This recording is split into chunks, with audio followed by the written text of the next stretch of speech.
Hello అండి, అందరూ ఎలా ఉన్నారు? బాగున్నారా? మేము బాగున్నామండి. ఈరోజు రెసిపీ వచ్చేసి పండు మిర్చి చికెన్ కర్రీ చేసుకుందాం. దీనికోసం పండు మిరపకాయలు మిక్సీ పట్టుకొని పక్కన పెట్టుకోవాలి. పక్కన పెట్టుకున్న తర్వాత అదే గిన్నెలో 2 ఉల్లిపాయలు, ఒక టమాటో మెత్తగా పేస్ట్లా చేసుకోవాలండి. పేస్ట్లా చేసుకుని పక్కన పెట్టుకొని పొయ్యి మీద బాండీ పెట్టుకొని ఆయిల్ హీటెక్కనివ్వాలి.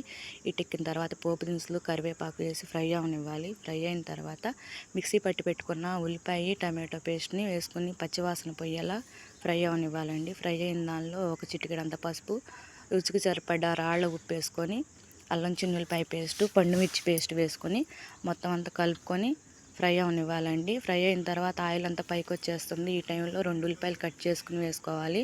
కట్ చేసుకున్న ఉల్లిపాయలు మగ్గిపోయిన తర్వాత 2-3 సార్లు కడిగి పెట్టుకున్న చికెన్ని, ఇది 1/2 కేజీ చికెన్ అండి. 1/2 కేజీ చికెన్ బోన్స్తో తీసుకున్నాము. బోన్స్తో తీసుకుంటే ఆ బోన్స్ పండు మిరపకాయల్లో ఉడుకుతుంది కాబట్టి టేస్ట్ బాగుంటుంది.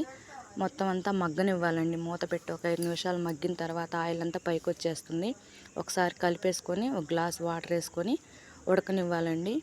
ఈ వాటర్ అంతా ఎండిపోయి చికెన్ అంతా ఉడికిపోయి ఆయిల్ అంతా పైకి వచ్చేస్తుంది. పైకి వచ్చేసిన తర్వాత ఒక 2 స్పూన్లు ఎండు కొబ్బరి పౌడరు, 1 స్పూను ధనియాల పొడి, 1 స్పూన్ గరం మసాలా పౌడర్ వేసుకొని బాగా మగ్గనివ్వాలండి. ఒకసారి అంతా కలిపేసుకొని మూత పెట్టుకుని మగ్గనివ్వాలి. మగ్గిపోయిన తర్వాత ఆయిల్ అంతా పైకి వచ్చేస్తుందండి.